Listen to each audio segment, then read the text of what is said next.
Еврорадио.FM. Вітаю ўсіх слухачоў Еўрарадыё. У студыі для вас працуе Зміцер Лукашукі. Гэта сумесны стрым Еўрарадыё і Е-прамовы, які можна не толькі слухаць, але і глядзець праз акаунты Еўрарадыё ў сацыяльных сетках. Facebook, Аднакласнікі, ВКонтакте, на канале YouTube. 31 студзеня стала вядома, што следчы камітэт прыпыніў далейшае расследаванне справы зніклых палітыкаў. Пра тое, як узнікла ўвогуле гэтыя справы, чаму можа быць прыпыненая гэтая справа і ці не разлічваюць яе ўжо канчаткова пакласці ў архіў, мы сёння пагаворым з былым кіраўніком аб'яднанай грамадзянскай партыі Анатолем Лябедзькам. Добрый дзень, спадар Анатолий. Добрый. Давайте вось з самага пачатку. Справа зніклых палітыкаў. У 1999 годзе без следу знік шэраг палітыкаў. Вот падрабязней, вы былі фактычна сведкам усіх гэтых падзей, не прысутнічалі пры знікненні, тым не менш ведаеце, як это ўсё адбывалася, атмасферу. Што тады адбывалася ў 99 годзе і пра якіх палітыкаў мы зараз гаворым? Ведаеце, я пачаў з тэрміналогіі. Знікла ці знікне, знікнуць могуць порткі з плоту.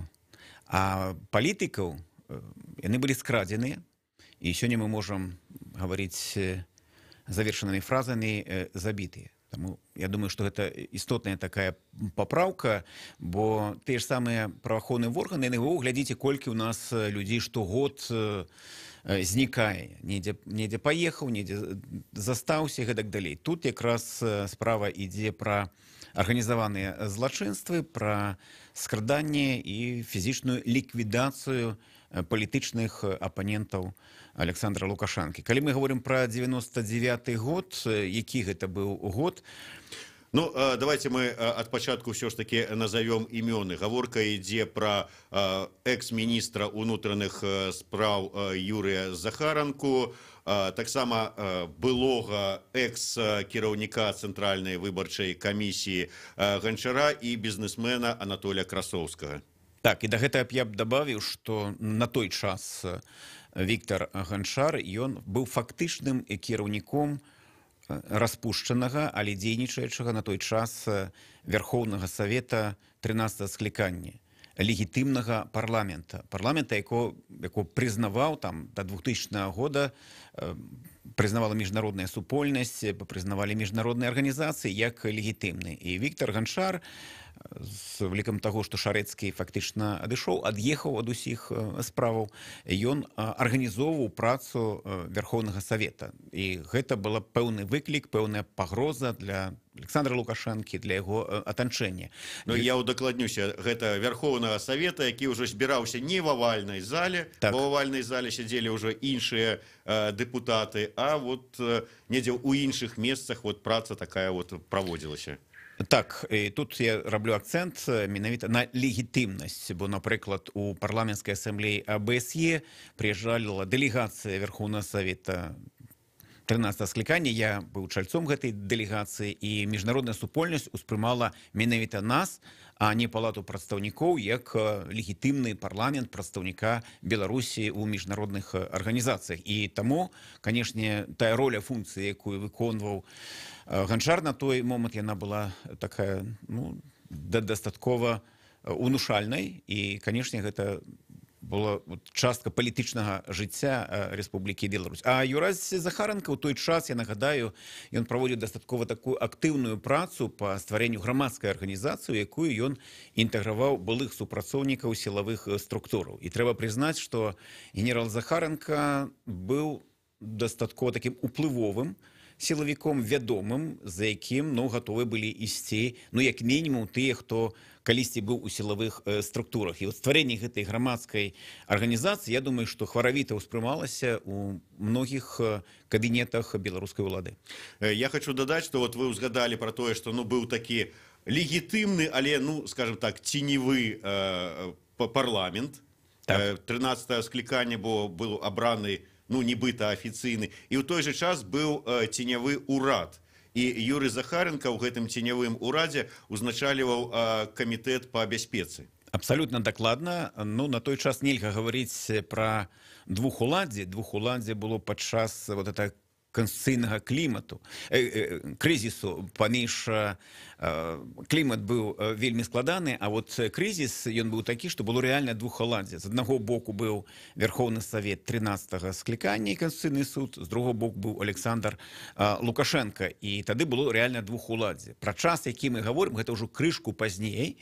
Тут нельга гаварыць, што было рэальнае супрацьстаўленне двух галінаў там улады ці трох галінаў, але былі інстытуты, і гэтыя інстытуты былі так званым ценявым урадзе і у Верховным Савеце, які ўсё ж такі ўспрымаўся значнай часткай міжнароднай супольнасцю як легітымны. Гэта вельмі важна для ўразумення, усведамлення сітуацыі, якая была ў той час.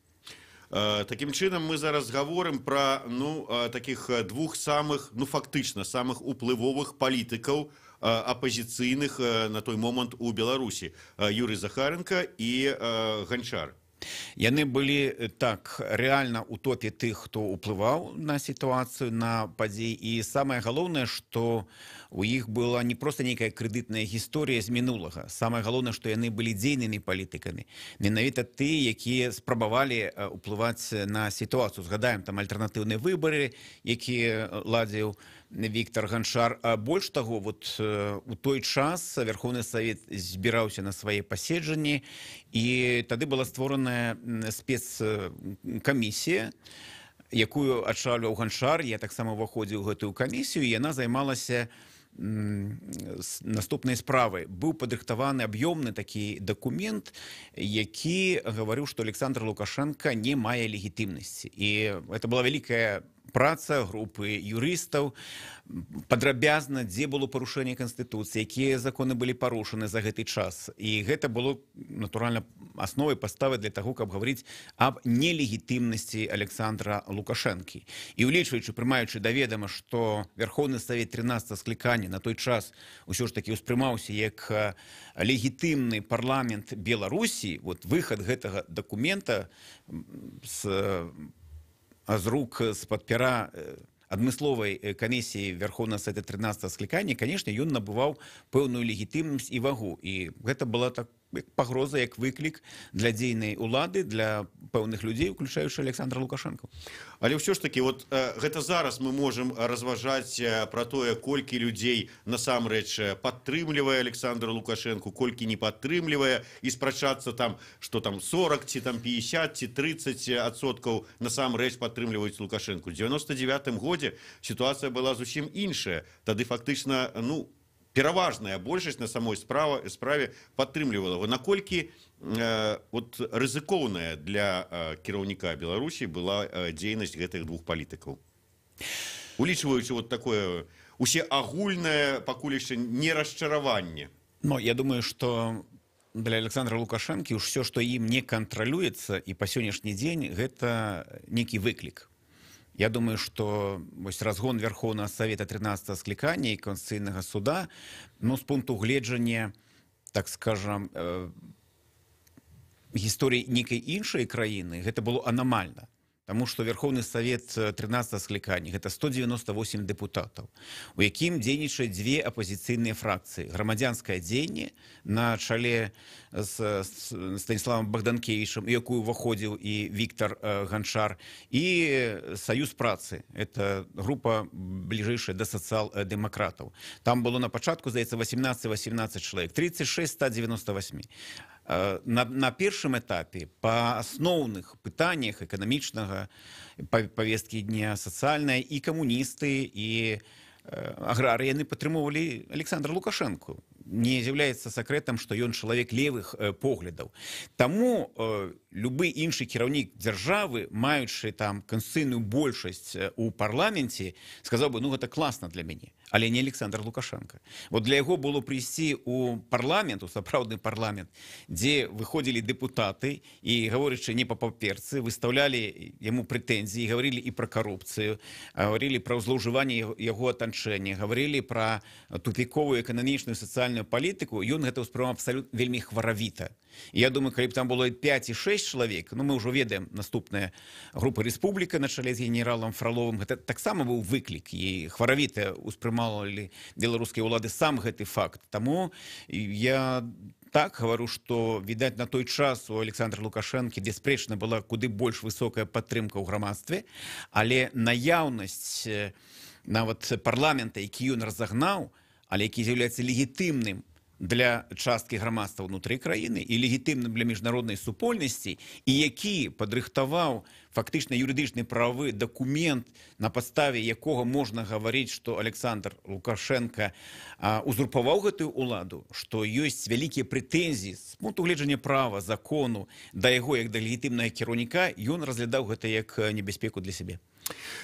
Можна, вот мне заўсёды было цікава, вы ўсё ж таки ведалі блізка гэтых людзей і самі былі ў гэтай сістэме не толькі апазіцыйнай, але і крыху раней. Вот все-таки Віктор Ганчар гэта чалавек, які, ну, фактычна, вот як я чытаў, прывёў да ўлады Александра Лукашэнку. Юрый Захаренко быў міністрам унутраных спраў урада Лукашэнку. Вы таксама у свой час былі прадстаўніком Лукашэнкі, дзе там, здаецца, у Гродзенскай вобласці? Не, ні ў якай вобласці. Але, ну, не будем про это спрачацца. Да, так? Не будем про это спрачацца. Быў пэўны момант, калі былі ілюзіі, скажем так. Вот што павінна, вот як праходзіла гэта ўсё, каб людзі так расчараваліся, што мала таго, што сышлі от Александра Лукашэнкі. Мало того, что стали ў жорсткую апозіцыю да яго, але і сталі ўяўляць такую небяспеку, што, ну, дайшла справа да...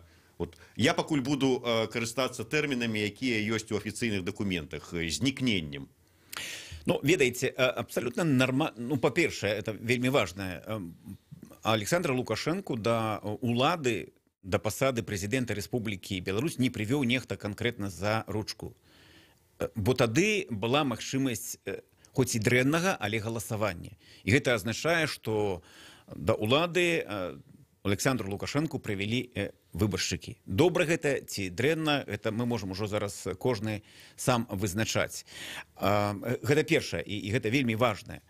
Бо вот так прыводзіць нехта некага за ручку у аўтарытарнай сістэме. Вот зараз Лукашенко сам сябе прыводзіць за ручку. Вот на кожнай выбарчай кампаніі, бо зараз няма галасавання, няма выбараў. А ў той час, падкрэсліваю, было не абсалютна такое сумленнае галасаванне, але яно было. Галасы лічылі, дрэнна лічылі, але яны лічылі.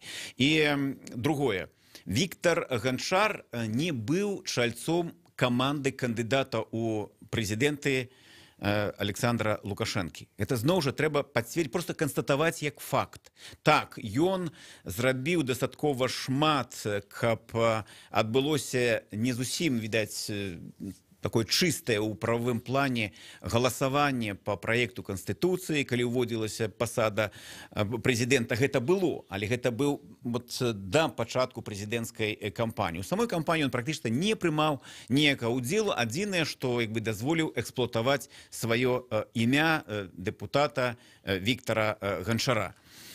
Вось. Ну і што датычыць тых, што нехта зышоў з каманды, это нармальная з'ява, вы паглядзіце сёння там. Перыядычна там затанчэнне Меркель нехта сыходзіць. У таго ж Макрона ўзнікаюць нейкія там непаразуменні з яго міністрамі, яны сыходзяць. Гэта абсалютна цывілізаваная нармальная практыка. І той жа Ганчар зайшоў з пасады віцэ-прэм'ера так, як робяць сёння ў Еўропе. Сабраў прэсавую канферэнцыю, сказаў, з чым ён не пагаджаецца, з той палітыкай, якая праводзіцца, і сказаў, прабачце.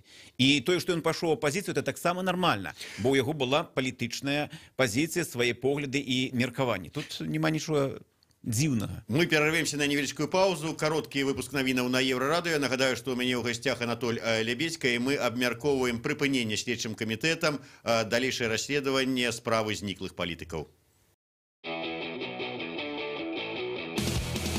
Маеш спадарожнікавую талерку, у нас для цябе добрая навіна. Ты можаш слухаць Еўрарадыё 24 гадзіны на суткі. Лаві нас на спадарожніку Астра 4А. Координаты 4,8 градусов на ўсход, частота 12380 МГц, горизонтальная поляризация, хуткасць плыні 27,5 мегасімвалаў за секунду. Будь на хвалі незалежнай інфармацыі і альтэрнатыўнай музыкі.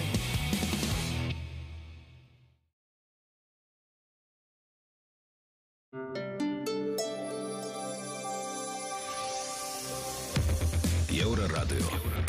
Час ведаць, што адбываецца.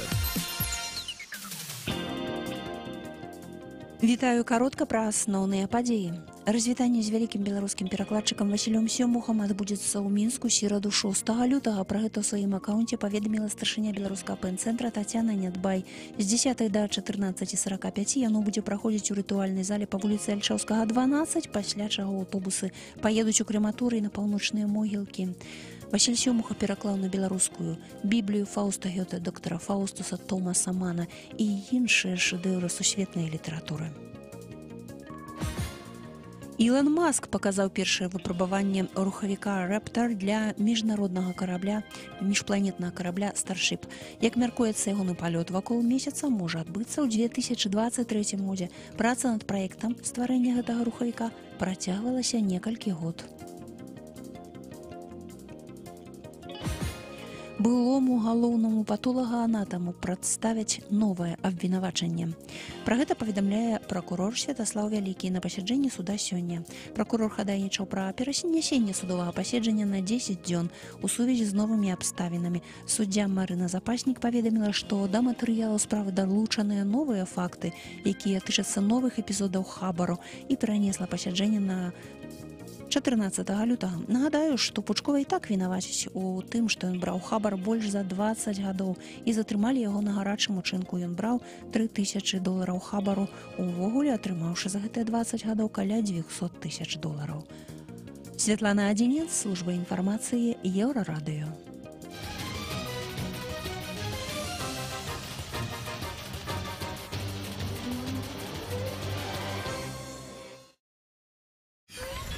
Еўрарадыё.фм.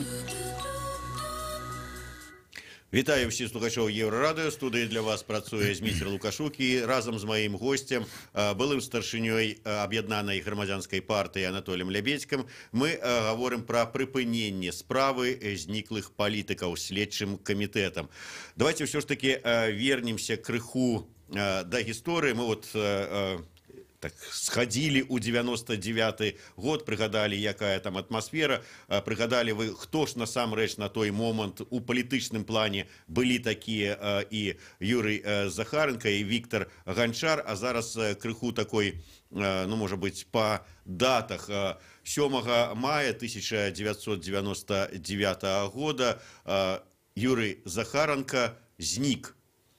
Вот у гэты дзень з таго дня яго больш ніхто не бачыў. Праз пэўны час 16 верасня гэтак жа без слядоў зніклі Анатоль Красоўскі і Віктор Ганчар.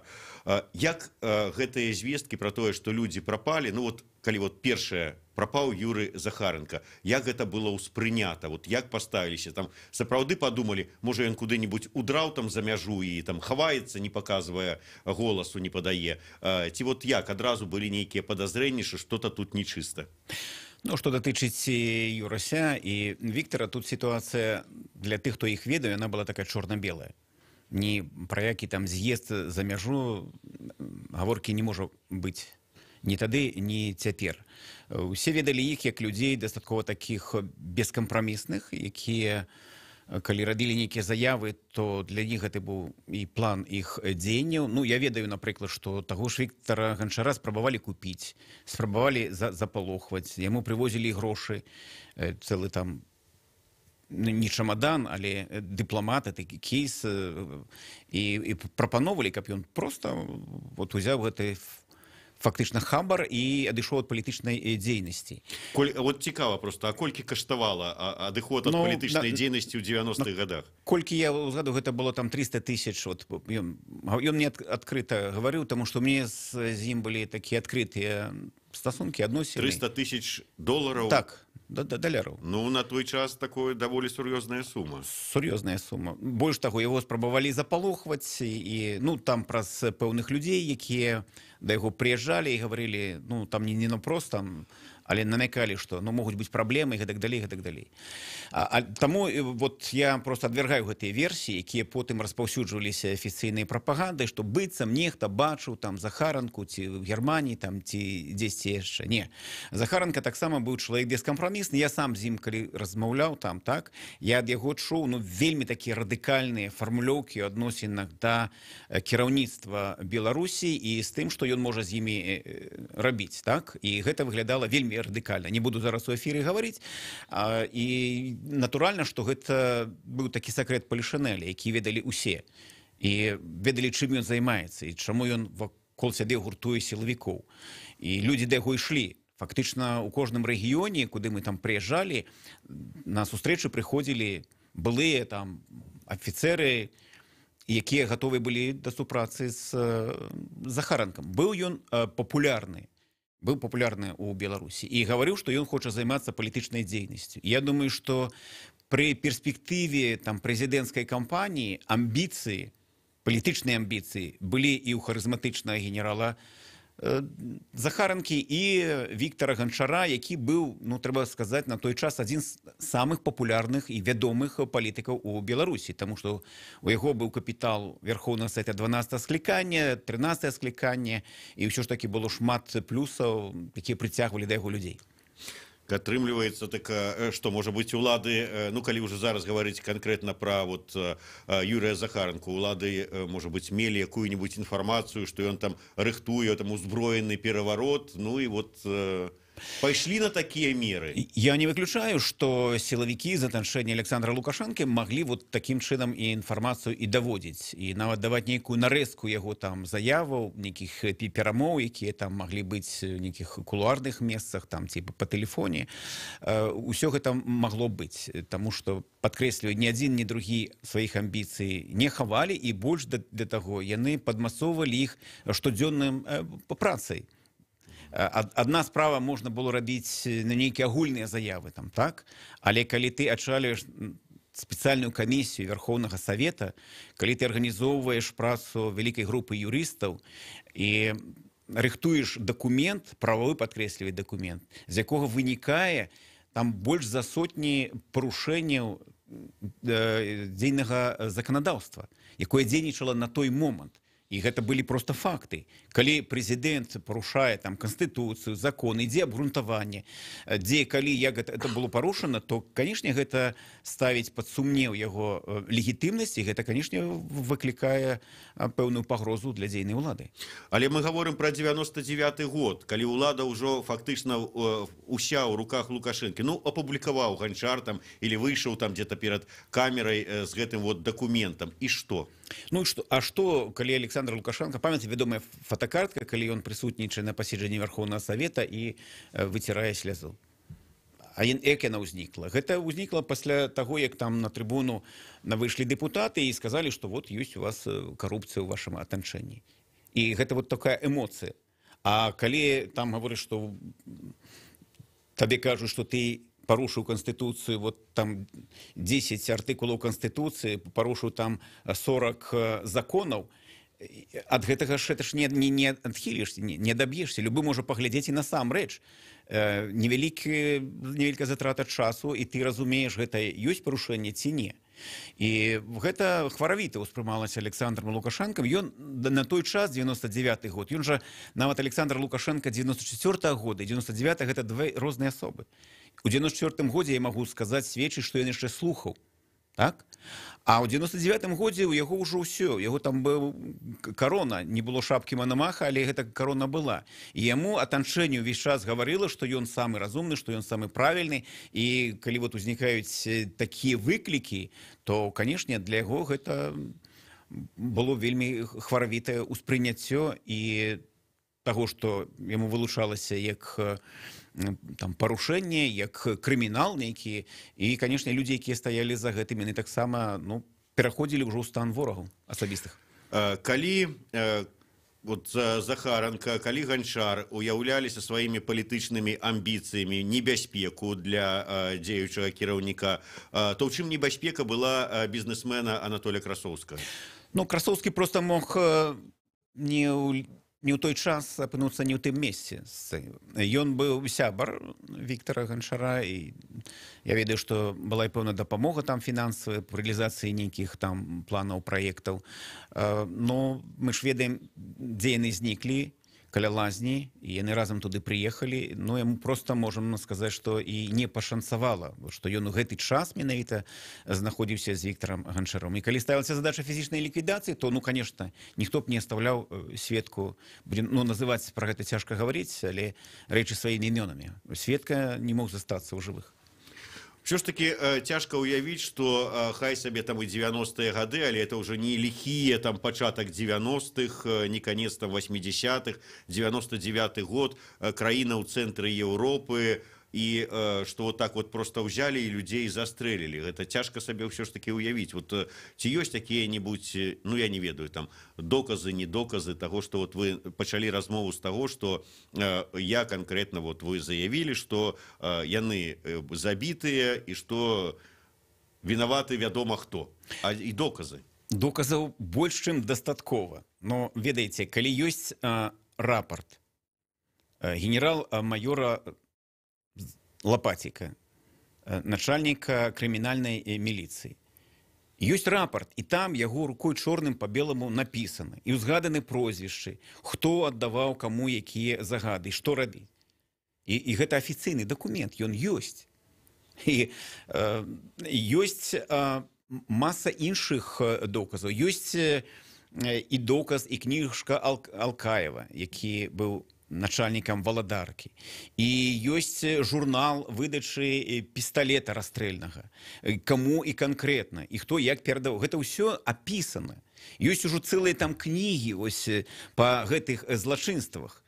І натуральна, што мы ні разу так і не пачулі, што Лапатік, які пісаў гэты рапорт, так? Ён што, адмовіўся ад гэтага рапорта? Што Іван Цецянкоў, які даваў у прэсу наступную інфармацыю, што, напрыклад, Бажэлка, тагачаснаму пракурору, які разам з Міцкевічам, кіраўніком КДБ, санкцыянавалі затрыманне Паўлічэнка, які, ну, лічыцца кіраўніком гэтага эскадрона смерці, і які ажыццяўляў гэтае скраданне і забойства.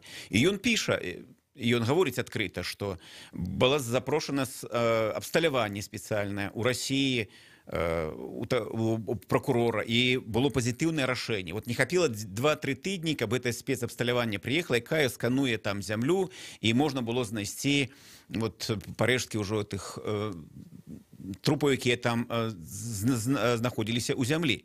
Гэта ўсё ёсць. Ну, калі Іван Цецянкоў сведчыў на той час і гаварыў, ну, так трэба прад'явіць грамадству тое, што Іван сказаў, што ён быў проста напіўся і ў п'яным выглядзе гэта гаварыў, ці нешта іншае. Ці, напрыклад, ёсць папера, дзе ёсць рэзалюцыя таго ж кіраўніка КДБ і генеральнага пракурора, якой санкцыянавалі затрыманне Паўлючэнкі.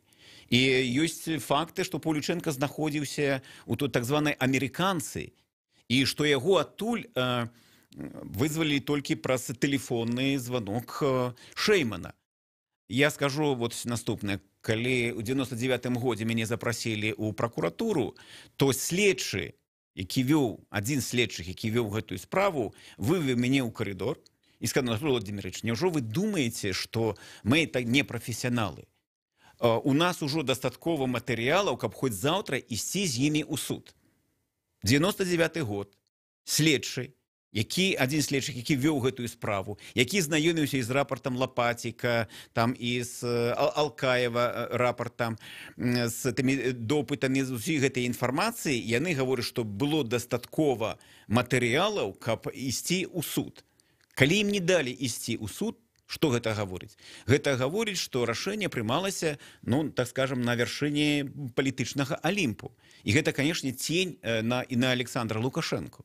І калі на сённяшні дзень яны прымаюць такое рашэнне, што скасаваць всякія там, закрыць гэтыя справы, то у грамадства пытанняў не стала менш, іх стала больш.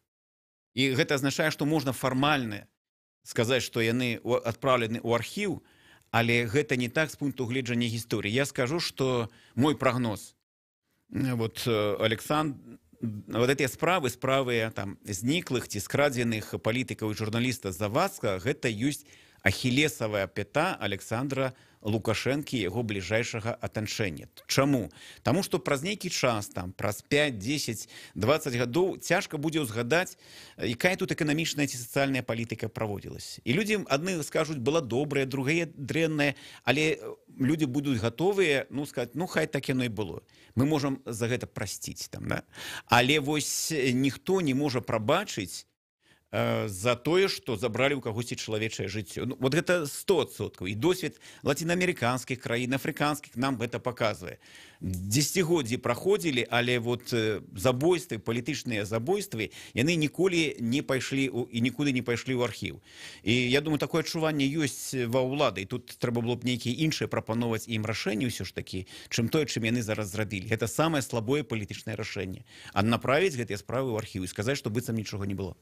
Вы сказали про тое, што ўжо ў 99-м годзе вакол Александра Лукашэнкі склалася такое атачэнне, як кажуць, там, падхалімаў, якія там даводзілі, што вот самы разумны і гэтак далей. Ці можна ўсё ж такі, я зараз не спрабую там некага абеліць ці апраўдаць, але ўсё ж такі меркаваць так, што Лукашенко не аддаваў там загаду, можа быць, нават не ведаў на той момант, што вот прынятае такое рашэнне кімсьці, хто вырашыў такім чынам вот, как бы, паказаць сябе, хто меў такую магчымасць, і аддаў загад вот сам, где-то на такім добрым узроўні, але не на самым вышэйшым прымалася это рашэнне. Калі б гэта было, тыя злачынствы былі здзейснены пазней, то я просто, кажуць, паклаў бы руку на адсячэнне, што Александр Лукашенко пра гэта знаў. Таму што чым далей ішоў час, тым большы кантроль асабісты Александра Лукашенко над усёй сітуацыяй у краіне ўзрастаў. І зараз ён даведзены проста да нейкіх такіх вар'яцкіх памераў, і ўсё, што больш-менш важнае, хоць і драбнюсенькае ў маштабах дзяржавы адбываецца, гэта адбываецца з благаславення Александра Лукашэнкі. Тады час быў усё ж такі не зусім такой татальнага кантролю, бо мы бачым, напрыклад, што была ж сітуацыя, калі старшыня КДБ і генеральны пракурор фактычна пайшлі супраць кіраўніка Саўбезы. Здаецца, такую пасаду Шэйман займаў у той час. Адны санкцыянавалі затрыманне Паўлючэнка, яго арышт, і гэта было змаганне сілавікоў. Таму я дапускаю, у прынцыпе, што, магчыма, была такая сітуацыя, што праблема асабіста Віктара Ганчара і Захаранкі абмяркоўвалася, і гэта было ўсведамленне ў галовах нейкіх сілавікоў, што гэта ёсць праблема. Праблема і для Александра Лукашэнкі, і для перспектывы там новых прэзідэнцкіх кампаній і так далей. І можа быць, што наўпрост вот там пісьмовага загада дакладна там ніхто не пісаў. Такія паралелі можам з Украінай праводзіць. Мы там ведаем таксама пра тыя забойствы, якія адбываліся. Здаецца, наўпрост там не давалі, але неяк ускосна і не устрымлівалі гэтых людзей, гэтых сілавікоў, якія здзяйснялі гэтыя забойствы. Магчыма, гэта і было і ў Беларусі. Але так ці інакш, выклікам для Лукашэнкі, напрыклад, калі ён чуў пра гэта, не станавіў, але не даваў загад, то для яго было б, насамрэч, пытаннем прынцыпа, каб гэтыя расследаванні былі праведзены. Тым больш падкрэсліваю, доказаў прыналежнасці да арганізацыі тых забойстваў многіх людзей у атачэнні Лукашэнка, яны ёсць. І гэта факты. І мяне ж ніхто, я колькі разоў пра гэта гаварыў, мяне ж не выклікаюць у пракуратуру, ніхто не ініцыюе, што я там хлушу, называючы пэўныя прозвішчы, пэўныя структуры пэўных людзей. Таму што гэта праўда. Ну і на заканчэнне, як вы лічыце, канчаткова зараз гэтая справа пойдзе в архіў? Ці ўсё ж такі ёсць верагоднасць, што там праз пэўны час яна ізноў будзе вернута на даследаванне? Гэта не істотна, таму што гэта ўсё гульня такая, што калі яны не былі ў архіве, гэта ж не азначала, што па іх працуюць следчыя. Следчыя займаліся зусім іншымі справамі. Тут няма палітычнай волі, каб раскрыць гэтыя справы. І я думаю, што пры гэтай палітычнай уладзе, пры гэтым палітычным рэжыме гэта воля не ўзнікне. Але гэта пытанне абавязкова паўстане там праз 5-10 гадоў у павестку дня, і ўсё ж такі судовыя працэсы будуць. Дзякуй вялікі. Я нагадаю, што ў нас у гасцях сёння быў Анатоль Лябедзька, і мы абмяркоўвалі прыпыненне справы зніклых палітыкаў. Я нагадаю, што 31 студзеня стала вядома, што следчы камітэт прыпыніў далейшае расследаванне справы зніклых Захаранкі, Ганчара і Красоўска. Зміцер Лукашук быў у студыі. Гэта быў сумесны стрым Еўрарадыё і Е-прамовы. Слухайце нас.